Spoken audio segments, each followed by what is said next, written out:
Have you ever wondered if the smallest moment of your pain means anything at all to heaven? If the headache you offer up, the insult you swallow in silence, the harsh word you hold back actually registers anywhere beyond the walls of your own suffering? Throughout the centuries, countless people have lived and died believing their small sacrifices disappeared into nothing. A quiet endurance here, a hidden tears there. No witnesses, no applause, no recognition. But one woman saw something different. She saw what happens in heaven when you offer even the tiniest suffering to God, and what she witnessed changed everything she understood about the weight of a single painful moment. Teresa Sanchez de Cepeda d'Ávila y Ahumada was born on March 28, 1515, in the Spanish city of Ávila during the reign of King Ferdinand and Queen Isabella. Her family had converted from Judaism to Christianity, and her father Alphonsus kept a collection of spiritual books that would later shape his daughter's destiny. Teresa grew up in a household where faith was serious business, where the mysteries of eternity were discussed at dinner, where heaven and hell felt as real as the cobblestone streets outside. When Teresa was just 7 years old, she and her younger brother Rodrigo made a plan. They had been reading about the glory of martyrdom, about saints who died for Christ and went straight to heaven. The logic seemed simple to them. Why wait? Why spend decades in this world when paradise was waiting? So they packed small bags and slipped out of their home in Avila, heading toward Moorish territory where they planned to ask the inhabitants to cut off their heads for being Christian. Their uncle spotted them barely a mile from the city walls. He hauled them back home on horseback. Teresa later wrote that having parents seemed like the greatest obstacle to achieving martyrdom. She was 7. Already she wanted suffering to mean something. If you value documented accounts of mystical experiences like this, subscribe. It's the best way to support our work. Also comment from which city you're hearing this from. This script is researched and factual, using sources from Teresa's own autobiography, The Life of Teresa of Jesus, translated by David Lewis in 1904, and the collected works of Saint Teresa of Ávila from ICS Publications, compiled by Kieran Kavanagh and Atilio Rodriguez, works that contain her direct testimony written under obedience to her confessors and preserved in the archives of the Discalced Carmelites in Spain. Now back to the information. Teresa's mother Beatrice died when Teresa was 14. The girl grieved so deeply she threw herself before a statue of the Virgin Mary and begged her to become her spiritual mother. This was 1529. The pain was crushing. But Teresa learned something in that moment. Suffering could be offered. It could be placed in the hands of someone who understood. Years passed. At age 20, on November 2nd, 1533, the Feast of All Souls, Teresa entered the Carmelite Monastery of the Incarnation in Ávila. She wrote later that the pain of leaving her father's house was so intense she believed the pain of dying could not be greater. It felt like every bone in her body was being wrenched apart. But she walked through that door anyway. The monastery gave her freedom she never expected. It wasn't strictly cloistered.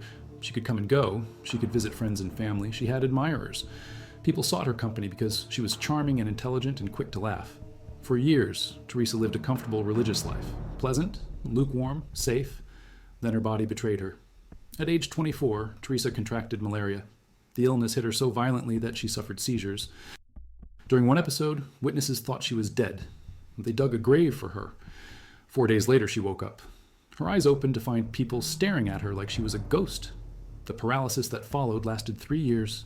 She couldn't move, couldn't walk. Chronic pain became her constant companion. The suffering could have destroyed her. Instead, it became the doorway. When Teresa was nearly 40 years old, something shifted. She stood before a statue of Christ covered in wounds, scourged at the pillar, and the image broke her.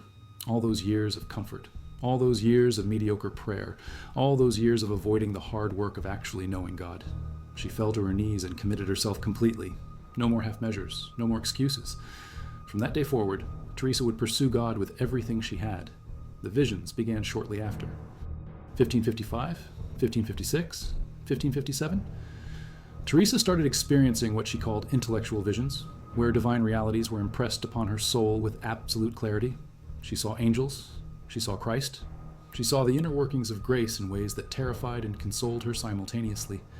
But the vision that mattered most for understanding suffering came later. Teresa recorded it in chapter 29 of her autobiography, sometime around 1560. She described it with precision. An angel appeared to her, small in stature but radiating beauty. His face burned like fire. He belonged to the highest orders, the cherubim. In his hands he held a long golden spear with a point of fire at the tip. The angel plunged that spear into her heart. Again and again, each thrust pierced deep into her entrails. When he withdrew the spear, It felt like he was pulling out the deepest part of her soul. What remained was pain so intense she moaned aloud. But mixed with that pain was sweetness so overwhelming she never wanted it to end. The soul, she wrote, is satisfied with nothing less than God. This wasn't metaphor. This was documented mystical experience, recorded under obedience, examined by confessors, preserved in writing. The pain was spiritual, but the body shared in it. Teresa felt it in her depths, in what she called the interior part of the soul. She compared spiritual suffering to physical torment and said spiritual pain was infinitely greater. She wrote that from this experience, she understood the sufferings of souls in hell and purgatory far exceeded anything the body could endure on earth. The transverberation, as it came to be called, taught Teresa something crucial. Suffering united to divine love transforms. Pain offered to God doesn't vanish. It ignites. It burns with meaning. But Teresa wanted to know more. She wanted to understand what happened when ordinary people, not mystics, offered their small sufferings to heaven. Did God notice? Did it matter? Did the saints care when someone whispered a prayer through clenched teeth while enduring a headache or swallowing an insult or bearing an unkindness in silence? Teresa found her answer not in visions of angels, but in visions of heaven itself. In her writings, specifically in her Spiritual Testimonies number 14, dated to around 1571 in Salamanca, Teresa described experiencing the presence of the Blessed Trinity fixed within her soul. She wrote that the three persons were so habitually present that she saw clearly how the soul was capable of great rejoicing. But it wasn't just her own soul she saw. Teresa witnessed something about the way heaven responded to human acts of love. She understood that when a soul offers suffering willingly, heaven doesn't remain passive. The offering triggers something: joy, movement, response. Teresa recorded another vision in her autobiography where she saw souls in purgatory. One particular account stands out. In her Foundations, chapter 10, written around 1573, Teresa described how Christ told her about a young man whose salvation had been in great jeopardy. He had received mercy because of a service he rendered to the Blessed Mother by giving a house to become a monastery of her order. But he would not leave purgatory until the first Mass was said in that house. Teresa wrote that she was so conscious of the grievous afflictions of this soul that even though she wanted to make a foundation in Toledo, she set it aside and hastened to found a house in Valladolid instead. The vision revealed something Teresa had suspected. Small acts of devotion, small offerings, small sacrifices carried weight in the eternal realm. The young man's single act of generosity, his one offering of property for God's service, became the anchor that pulled him from damnation and shortened his time in purgatory. But Teresa saw more than this. She saw the joy. In her interior castle, completed in 1577 at the monastery of Saint Joseph in Ávila, Teresa wrote about the seventh mansion, the innermost dwelling where God himself resides in the soul. She described how the King of Glory illuminates and beautifies all the surrounding mansions from that center point. The nearer a soul gets to God, the stronger the light becomes. And she wrote something critical. She said, "It does us no harm to think of the things laid up for us in heaven and the joys of the blessed ones with God. Rather, it makes us rejoice and strive to attain those joys ourselves." Teresa understood that heaven is not static. It's alive with movement, alive with response, alive with joy that increases when souls on earth participate in divine love through suffering offered willingly. She wrote in one of her letters, dated May 11th, 1575, from Valles to Don Alvaro de Mendoza, Bishop of Ávila, that she realized better every day what grace the Lord had shown her in enabling her to understand the blessings of suffering. She could peacefully endure the want of happiness in earthly things, because she saw they passed so quickly. The letter survives in the archives.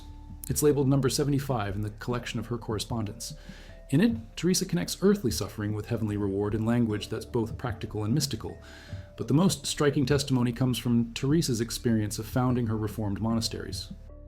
Between 1562 and 1582, Teresa established 17 convents under the Discalced Carmelite reform. Each foundation involved crushing difficulty, opposition from her own order, threats from the Inquisition, physical exhaustion, constant travel on terrible roads, poverty so extreme that sometimes the nuns had nothing to eat. Teresa described in her writings how during these trials, when she and her sisters were suffering the most, she felt the presence of heaven most acutely. At Medina del Campo, in August 1567, the house they rented was so ruined they had to move within days. Teresa wrote that in all these troubles she was calm and joyous, rejoicing that she had to suffer, but at the same time hiding her distress from the other nuns so they wouldn't be discouraged. She was calm and joyous, rejoicing in suffering. Why? Because she had seen heaven's response. Teresa recorded in her autobiography, chapter 33, that after the founding of the monastery of St. Joseph, during prayer after Compline, when all the nuns were in the choir, she saw the Virgin Mary sheltering the entire community under her white mantle. Christ himself appeared and placed a crown on Teresa's head, thanking her for what she had done for his mother. The vision came specifically after suffering, after struggle, after offering the pain of foundation work to God. Heaven responded with gratitude, with honor, with joy. Teresa's teaching on suffering became the backbone of Carmelite spirituality. She wrote In the Way of Perfection, composed between 1562 and 1566 for her nuns at St. Joseph's, that one must not think a person who is suffering is not praying. He is offering up his sufferings to God, and many times he is praying much more truly than one who goes away by himself and meditates. This was revolutionary. Prayer wasn't just words. Prayer was offered pain, and that pain reached heaven. It triggered response. It created joy in the presence of God and the saints. Teresa understood suffering as stair steps. She wrote that each moment of suffering embraced as an offering of love for the Lord is like another stair step toward heaven. When we embrace suffering, we avoid sin. We strengthen our will against future temptation. We begin to rise above circumstances and see God at work in difficult situations. Finally, we gain understanding of how we participate in the redemptive work of Christ through our suffering. The documented accounts are clear. Teresa didn't theorize. She saw, she experienced, she recorded. In 1572, Teresa reached what she called spiritual marriage, the highest degree of mystical union with God. St. John of the Cross gave her communion, and she noticed he had broken the host. Teresa thought he was trying to mortify her by giving her a smaller piece. But in that moment, with that tiny mortification, that small sting of being given less than others, she experienced a profound spiritual reality. She wrote that the three persons of the Trinity told her she would see improvement in three areas. One person granted charity, another granted the ability to suffer gladly. The third granted experiencing that charity with an enkindling in the soul, suffer gladly. Those two words contain everything Teresa learned. Suffering offered willingly becomes fuel for divine fire. It creates warmth in the soul. It sparks movement in heaven. Teresa wrote near the end of her life, around 1581, that she realized God causes deliberate suffering to test humans, to see if they will drink the chalice and help carry the cross. But this always comes with reward even before death. Suffering is a sign of divine love. If you suffer more, God loves you more. The love of God is shown through works, through rough death, through torments, through suffering everyday injustices, and forgiving those who caused them. The Inquisition investigated Teresa twice. They questioned her visions. They accused her of delusion. They threatened her with charges of heresy. Teresa's response? She laughed. She said it would be pretty bad for her soul if there were something in it that she should fear the Inquisition. She said if she feared anything, she would go herself and seek out the inquisitors. The suffering of being suspected, of being examined, of being doubted became another offering, another stair-step. Teresa died on October 4th, 1582, at Alba de Tormes during a journey to visit one of her convents. She was 67 years old. Her final words were recorded by the nuns present. She said the desired hour had come, the hour to pass out of exile and enjoy in God's company what she had so earnestly longed for. 40 years later, in 1622, Pope Gregory XV canonized her along with Ignatius Loyola, Francis Xavier, and Philip Neri. The investigation into her life included examination of her writings, testimony from witnesses, and verification of miracles. Everything she wrote about suffering, about heaven's response, about the joy that follows offering, was preserved and approved by the Church. Her body was exhumed in 1585, 3 years after her death. It was found incorrupt. The arm that wrote her mystical works, the heart that was pierced by the angel's spear, perfectly preserved. Today, those relics remain in Alba de Tormes and Ávila, physical evidence of a life transformed by understanding what small suffering means to heaven. In 1970, Pope Paul VI declared Teresa a doctor of the Church, the first woman to receive that title. Her writings became official teaching. Her understanding of suffering as prayer, as participation in divine love, as something that creates joy in heaven became doctrine. But the core revelation remains simple. When you offer the smallest pain to God, heaven responds. The saints notice, angels gather. The Trinity itself moves in response to your willingness to unite your tiny suffering with Christ's infinite sacrifice. Teresa saw this, she documented it, she lived it. And centuries later, her testimony stands as proof that nothing you endure in silence is wasted. Every headache offered up, every insult swallowed, every moment of patient endurance when you could have complained or lashed out or given in to bitterness, all of it registers in heaven, all of it creates movement, all of it sparks joy. This is why Teresa rejoiced in suffering, not because she was masochistic, not because she enjoyed pain, but because she had seen the other side. She had witnessed what happens when a soul offers even the smallest suffering with love. Heaven erupts in gratitude. The blessed ones rejoice. God himself responds with increased grace, with deeper union, with rewards that begin before death and continue into eternity. Teresa wrote in her final work, completed just months before her death, that patience obtains everything. Not grand gestures, not dramatic sacrifices. Patience. The quiet endurance of small pains offered moment by moment. That's what builds the staircase to heaven. That's what creates joy in the presence of God. The documented evidence fills thousands of pages. Teresa's autobiography, her spiritual testimonies, the interior castle, the way of perfection, the foundations, her letters, over 400 of them, preserved in archives across Spain. Every page contains the same message hammered out through experience, through vision, through decades of offering pain to God and watching heaven respond. When Teresa fell in the mud during a rainstorm on her way to found a new convent, she looked up at the sky and said to God, "If this is how you treat your friends, no wonder you have so few of them." The story became famous, but the point wasn't the complaint. The point was the familiarity. Teresa could speak to God that way because she knew him, because she had seen his response to her suffering, because she understood that even falling in mud could be offered, could mean something, could create joy somewhere beyond the rain and the dirt and the exhaustion. The mechanics are precise. You experience pain. You choose to accept it rather than rage against it. You offer it consciously to God. At that moment, something shifts in the spiritual realm. Your suffering unites with Christ's suffering. It becomes part of the redemptive work. It gains infinite value. And heaven responds. Teresa saw the Trinity respond. She saw Mary respond. She saw the angels respond. She saw souls in purgatory respond. Every offering of suffering created movement, created light, created joy that rippled through the communion of saints. This wasn't theory. This was observed reality. Teresa spent 50 years watching what happened when people offered pain to God.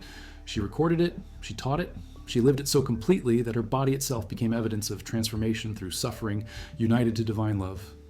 The Carmelite reform she founded still exists.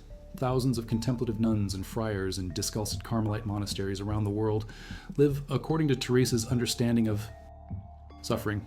They offer every small pain, every discomfort, every difficulty, and they do it because Teresa saw that it matters, because she documented what heaven does in response. You don't need visions to participate.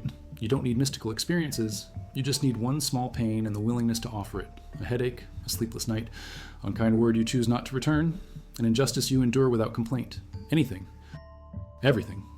Teresa promised that offering brings joy to heaven. Not might bring, not could bring. Brings. Present tense, guaranteed. She saw it. She wrote it under obedience.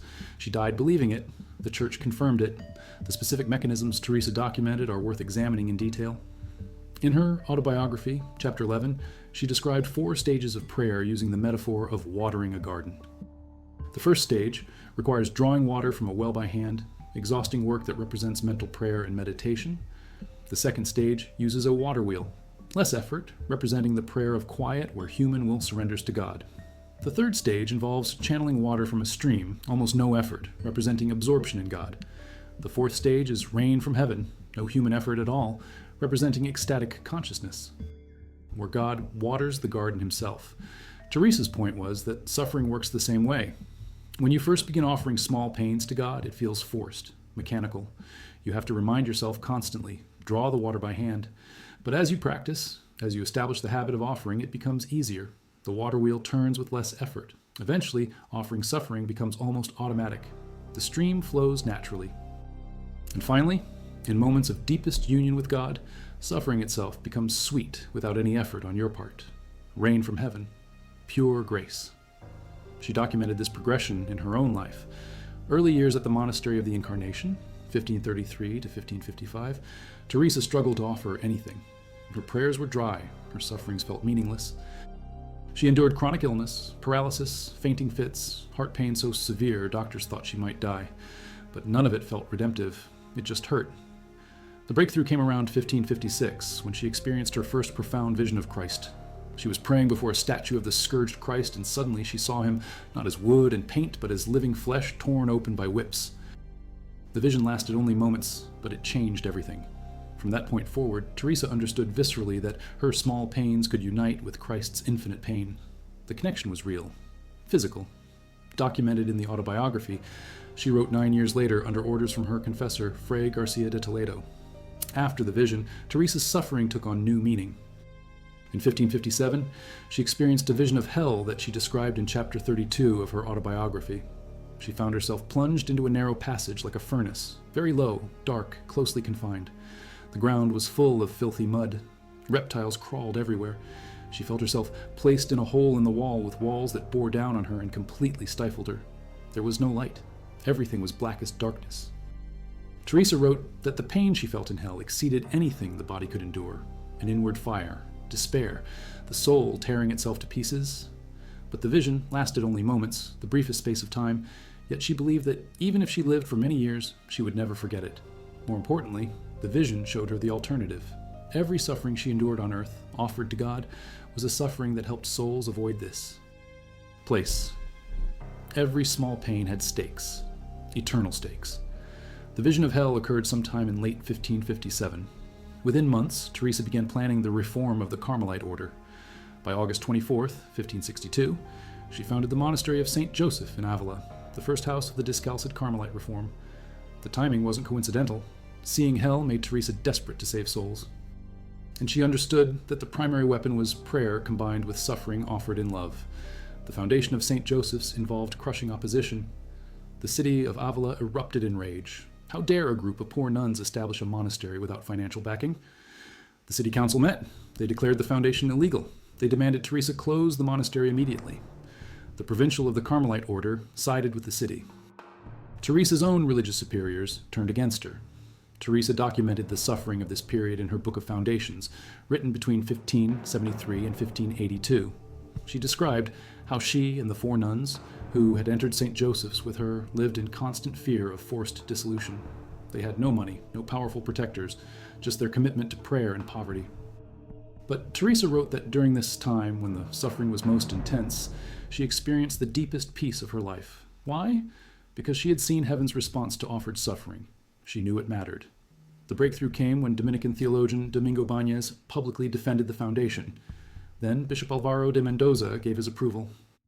Then, critically, Peter of Alcantara arrived in Ávila in August 1562 and threw his considerable influence behind Teresa. Peter was already famous as a reformer and mystic. His support changed everything. Within months, the opposition collapsed. St. Joseph's survived. Teresa recorded in her Foundations that she thanked God for the suffering of those early months. She wrote that the Lord had told her she was going to carry a heavy cross, though she never thought it would be so heavy as she afterwards found it. Yet she went forth rejoicing, rejoicing. That word appears again and again in Teresa's writings about suffering, not enduring, not surviving. Rejoicing? Why? Because she had learned the secret.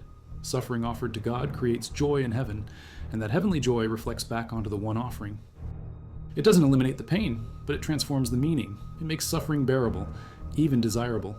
Between 1567 and 1582, Teresa founded 16 more monasteries: Ávila in 1562, Medina del Campo in 1567, Malagon in 1568, Valladolid in 1568, Toledo in 1569, Pastrana in 1569, Salamanca in 1570, Alba de Tormes in 1571, Segovia in 1574, Beas de Segura in 1575, Seville in 1575, Caravaca de la Cruz in 1576, Villanueva de la Jara in 1580, Palencia in 1580, Soria in 1581, Burgos in 1582, Granada in 1582, though she died before seeing its completion. Each foundation involved documented suffering. Travel on terrible roads, opposition from local authorities, poverty so extreme the nuns sometimes went days without food, physical exhaustion that left Teresa barely able to stand. She was often ill, often in pain, often misunderstood and accused of delusion or worse. At Medina del Campo in August 1567, the house they rented was falling apart. The roof leaked, the walls were unstable. Within days they had to evacuate and find another building. Teresa wrote that some people said she was mad. Even the bishop, who respected her, thought the whole enterprise was folly. But she pressed on because she had seen that suffering offered in obedience to God's call creates movement in heaven.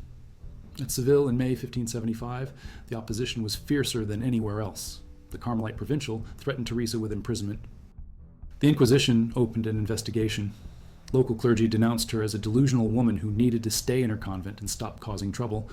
Teresa endured months of interrogation, months of being treated as suspect, months of watching her nuns suffer alongside her. She documented all of it in letters. Letter 75 to Bishop Mendoza from Valles, dated May 11th, 1575. Letter 93 to Maria Bautista from Seville, dated June 2nd, 1575. Letter 108 to Lorenzo de Cepeda from Seville, dated July 17, 1575. The letters reveal a woman under enormous pressure, suffering on multiple levels, physical and spiritual. Yet the tone remains joyful, grateful, convinced that every moment of suffering was creating joy in heaven and grace on earth. The Seville Foundation survived. The accusations evaporated. The Inquisition found nothing heretical in Teresa's teachings. By 1576, she was free to continue founding. And she did.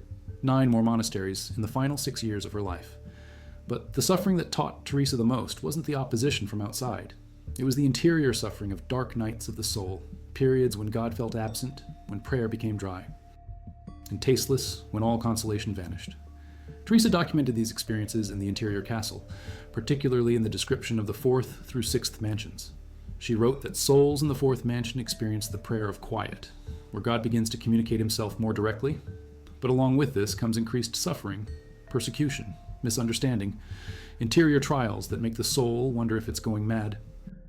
Teresa wrote that these souls must have great courage because they're being prepared for something greater, and the preparation involves fire, purification through suffering. In the 5th mansion, souls experience union with God, but Teresa emphasized that this union comes through suffering. She wrote that the soul must die to self, must embrace humiliation, must accept being misunderstood by those who should know better. The pain of this stage is excruciating because it's primarily spiritual. The body might be fine, but the soul feels like it's being crushed. The 6th mansion brings even more intense suffering. Teresa described visions and revelations, but also anguish, so severe she compared it to martyrdom. She wrote about a pain in the depths of the soul that has no resemblance to bodily pain, an interior fire, a wound of love that simultaneously destroys and delights. She experienced this for years, decades, and through it all, she documented what she saw happening in heaven. When the suffering was most intense, heaven's response was most visible. Angels gathered around souls, offering pain and love. Mary sheltered them under her mantle. Christ himself appeared to thank them for their participation in redemptive work. The Trinity manifested more clearly. The blessed ones in heaven rejoiced as if a great victory had been won. Teresa understood that her visions weren't primarily for her benefit. They were documentation, proof, evidence that could help others understand what their suffering meant. So she wrote everything down under obedience to her confessors: the autobiography, the spiritual testimonies, the interior castle, the foundations, the way of perfection. Over 1,000 pages of detailed description of what happens when human suffering meets divine love. The Church examined every word. Domingo Bañez reviewed her writings and declared them sound. The Inquisition investigated twice and found nothing contrary to faith. After her death, theologians studied her works and found them so valuable that she was eventually declared a doctor of the Church. Her testimony about suffering became official teaching. One specific account stands out. In Spiritual Testimony 59, dated around 1571 to 1572, Teresa described an experience where she felt the 3 divine persons grant her 3 specific favors. The first person granted charity. The second granted the ability to suffer gladly. The third granted experiencing that charity with an enkindling in the soul. Suffer gladly. Those 2 words encapsulated everything Teresa had learned. Suffering accepted willingly becomes fuel for divine love. It creates warmth, light, movement in heaven. Teresa also recorded visions of the Virgin Mary that revealed Mary's own suffering and how it related to heavenly joy. In one vision, documented in Spiritual Testimony 12, from April 1571 in Salamanca, Teresa saw Mary immediately after Christ's resurrection. Christ told Teresa that Mary's pain at his death had so absorbed and transpierced her soul that she didn't immediately return to herself to rejoice in the resurrection. Mary suffered so deeply that even the greatest joy, seeing her son alive again, couldn't immediately penetrate the depths of her grief. This vision showed Teresa something crucial. Even Mary's suffering mattered. Even the pain of the most perfect human who ever lived was noticed by God. If Mary's tears created movement in heaven, if her anguish during Christ's passion registered in the eternal realm, then certainly the small sufferings of ordinary people registered too. Every tear, every silent sorrow, every quiet endurance, all of it mattered. Teresa saw Mary offering her suffering for souls, and she saw heaven responding. not just passively receiving, but actively rejoicing. The communion of saints wasn't static. It was alive, dynamic, responsive. When someone on earth offered pain to God, the entire heavenly court responded with gratitude and joy. This understanding drove Teresa's reform. She wanted to create spaces where suffering could be offered consciously and constantly. Contemplative monasteries, where nuns would spend their lives in prayer and penance not for their own sake, but for the salvation of souls. Teresa believed that one soul offering suffering in a cloistered monastery in Spain could create ripples of grace that reached souls on the other side of the world. She saw it. She documented it. She built her life around it. The proof came in the form of miracles. Documented healings attributed to Teresa's intercession even during her lifetime. Souls converted after Teresa prayed for them while offering her physical pain. Letters poured in from people who had experienced inexplicable peace after Teresa had suffered intensely while holding them in prayer. The correlation was too consistent to ignore. One particularly striking account comes from a letter Teresa received in 1578 from a woman whose husband had been planning to abandon his family. The woman wrote to Teresa begging for prayers. Teresa responded that she would offer her next bout of illness for this intention. 3 weeks later, Teresa suffered a severe fever that left her bedridden for 11 days. On the 11th day, exactly when Teresa's fever broke, the husband experienced a sudden change of heart and returned to his family. The timing was too precise to be coincidental. 643 years separate us from Teresa's birth in 1515. The world has changed beyond recognition, but suffering hasn't. Pain hasn't. And according to Teresa's documented testimony, neither has heaven's response. Every small offering still matters. Every quiet endurance still creates joy. Every moment you choose to accept pain rather than fight it still builds that staircase Teresa described, one step at a time, leading straight to the heart of God. Teresa's final vision before death involved seeing the open door to heaven.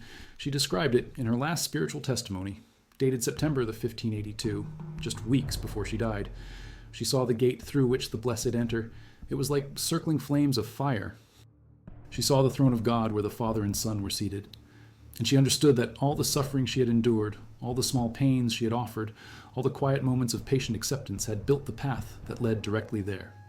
On her deathbed in Alba de Tormes, surrounded by her nuns, Teresa spoke about suffering one final time. She said she thanked God for allowing her to be a daughter of the Church. She thanked him for every trial, every opposition, every physical pain, every misunderstanding. All of it had been grace. All of it had mattered. All of it had created joy in heaven. The nuns wrote down her words. They documented the moment of her death. They recorded that her face in death looked peaceful, almost joyful, as if she could still see what she had seen in life. The response of heaven, the movement of grace, the joy that follows offering. Centuries later, when Gian Lorenzo Bernini sculpted the Ecstasy of Saint Teresa in 1652 for the Cornaro Chapel in Rome, he captured that moment of the angel piercing her heart. Marble transformed into mystical experience. Pain and bliss frozen together. The sculpture became one of the most famous religious artworks in history because it showed what Teresa spent her life trying to explain.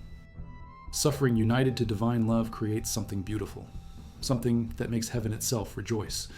Teresa's writings influenced generations of saints. Thérèse of Lisieux took Teresa's name and adopted her teaching on small offerings. She called it the little way, offering every tiny suffering with great love.